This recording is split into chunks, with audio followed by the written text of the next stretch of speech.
Como vocês estão?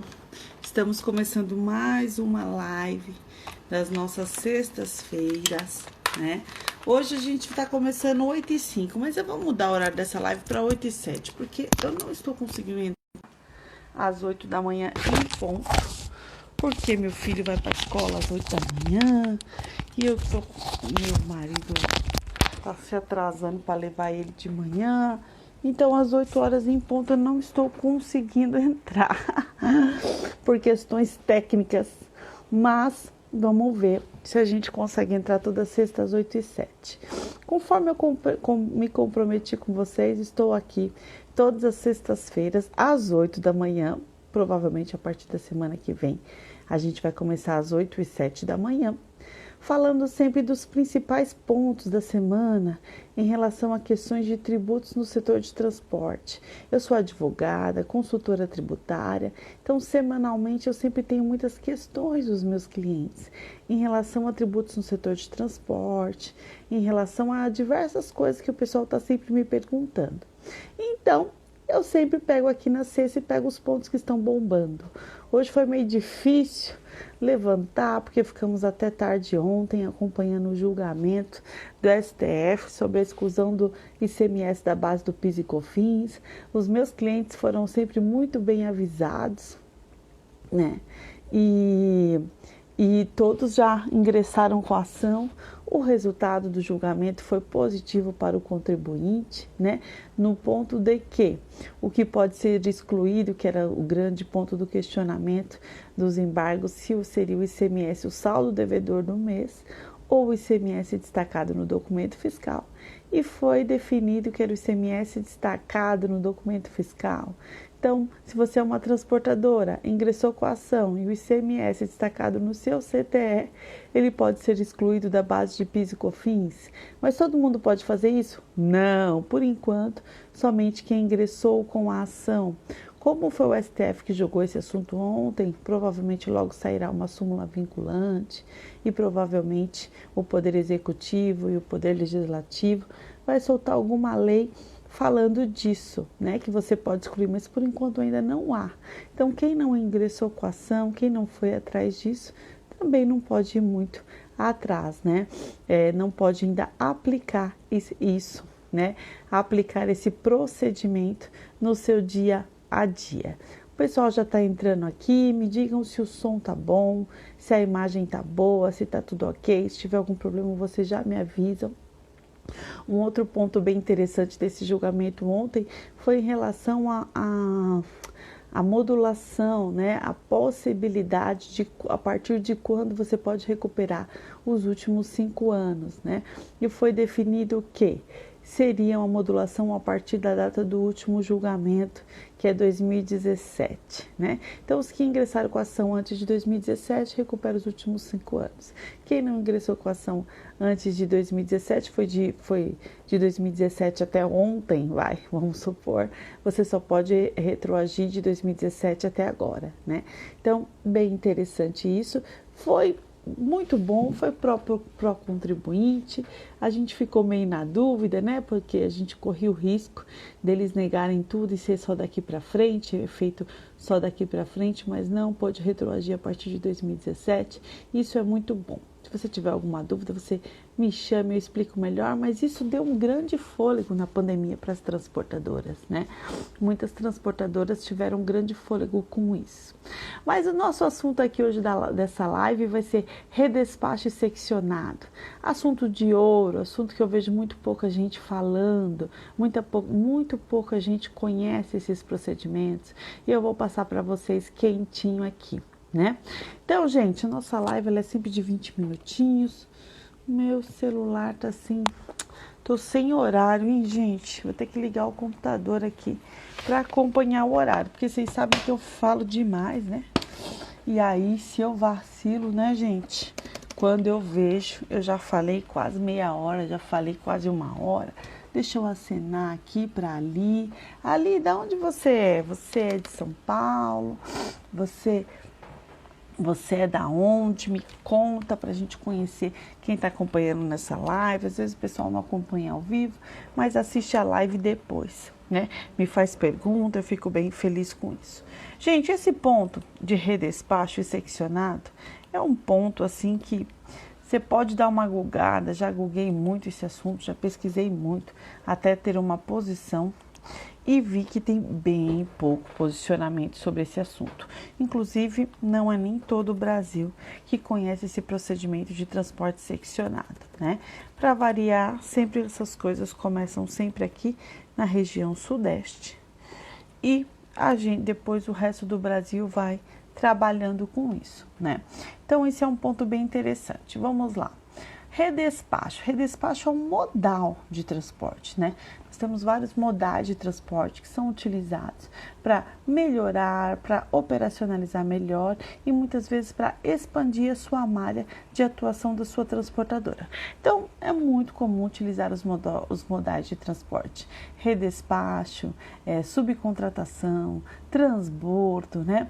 E todos esses modais de transporte, eles são conveniados, né? Eles estão na legislação tributária como modal, inclusive com os procedimentos a serem utilizados quando se faz esse modal. É muito comum isso. O problema, gente, é que muitas vezes, por exemplo, nós temos o transporte seccionado. O transporte seccionado, ele não tem um convênio que fala de seccionado.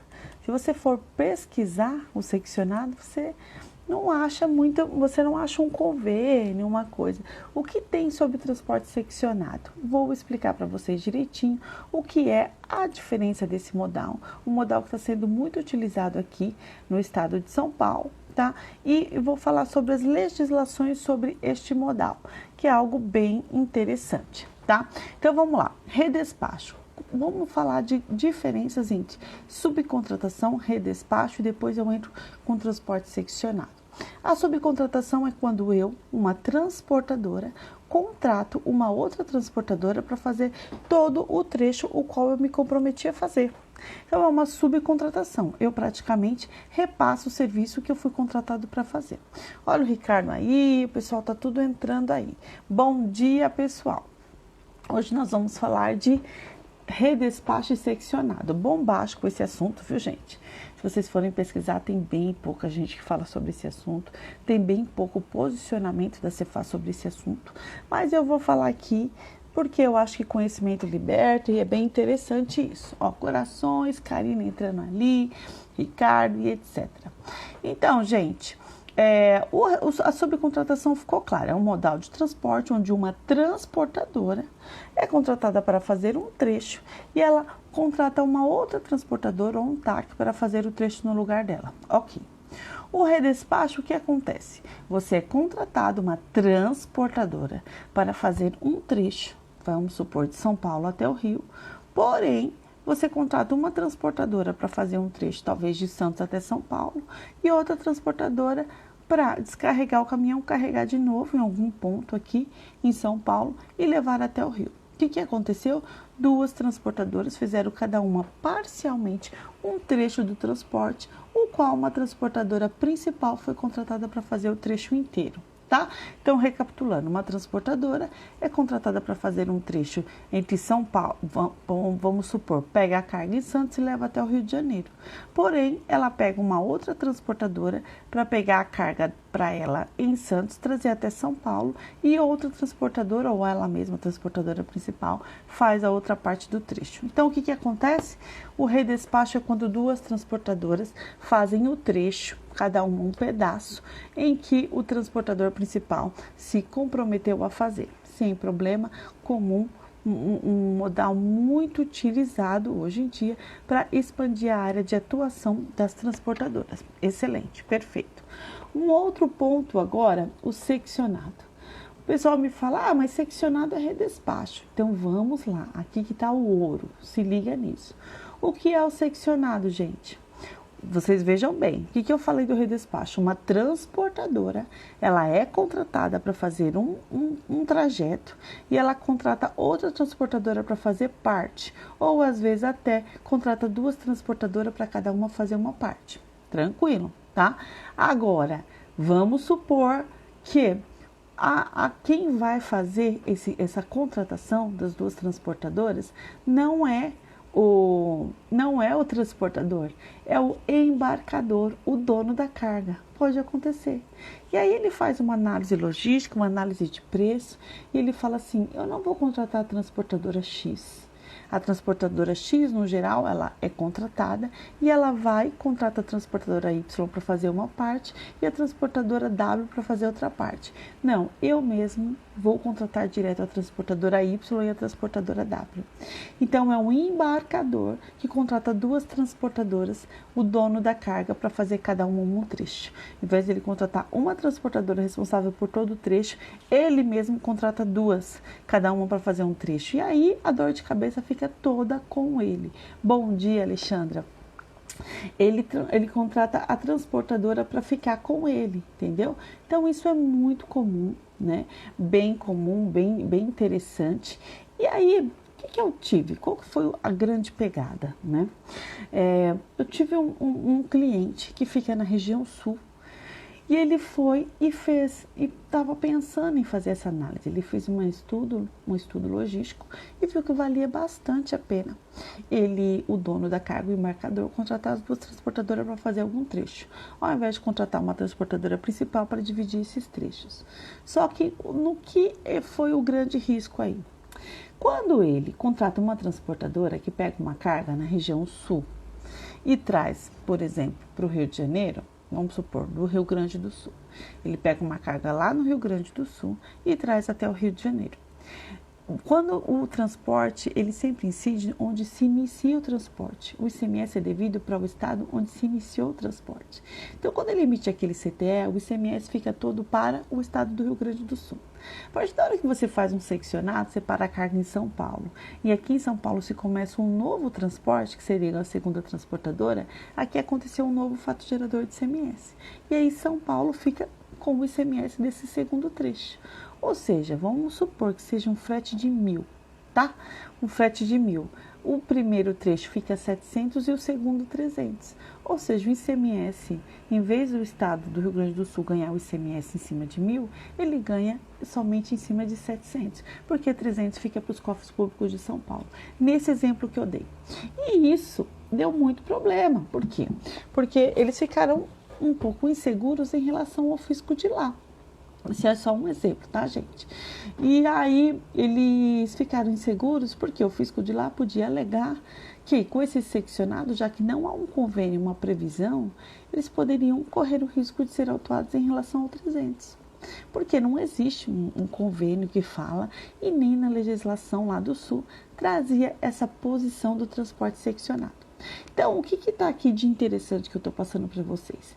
A legislação sobre transporte seccionado, uma operação tão comum, essa que eu acabei de explicar, ela só tem por meio de resposta à consulta no estado de São Paulo, e o estado do Rio também soltou uma solução de consulta com base na solução de consulta no estado de São Paulo.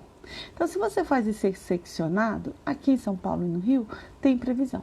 Se você faz em outro estado, você precisa ver se o estado tem previsão.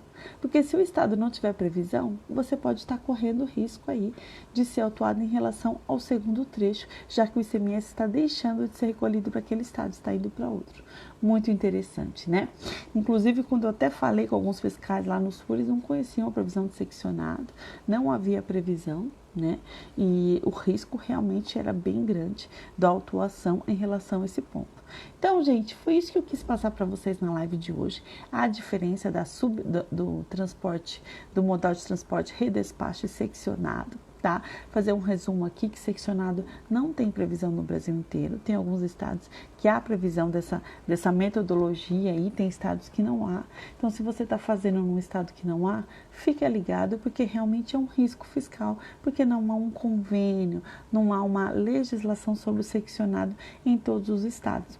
Tá? Então, pode ter algum estado aí que pode entender incorreta a sua operação e você ser autuado sobre um todo. Isso aí é uma grande dica, algo muito interessante, algo que não se tem muito, tá? Então, aproveita esse conteúdo técnico aí de qualidade, tá bom? Quero lembrá-los, gente, que a gente deixou meus cursos aí, dá uma olhada na bio, os 2 cursos que eu tenho, de logística tributária e o de retenções no setor de transporte. Dá uma olhada lá, são cursos bem, valores bem, assim, coisa de amigo mesmo, sabe? Onde eu coloco muito conteúdo lá, que você pode crescer e aprender bastante. Tá bom? Gente, tenham um dia abençoado, um ótimo final de semana e muito obrigada a todos que entraram aqui. Alguém vai fazer alguma pergunta, gente? Se alguém quiser fazer alguma pergunta, pode fazer. Ainda tem alguns minutinhos aqui para responder, senão a gente já começa a encerrar essa live aqui para começarmos o nosso dia. Se alguém tiver alguma dúvida aí sobre esse conteúdo técnico que eu passei, sobre redespacho e seccionado, fiquem à vontade aí para me perguntar. Vamos ver se alguém vai perguntar alguma coisa. Enquanto isso, eu já vou abrindo aqui o meu e-mail.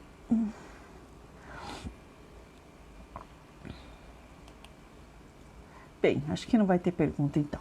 Então, gente, tenham um bom dia, um dia abençoado e espero que vocês tenham gostado desse conteúdo dessa semana. Beijo, tchau!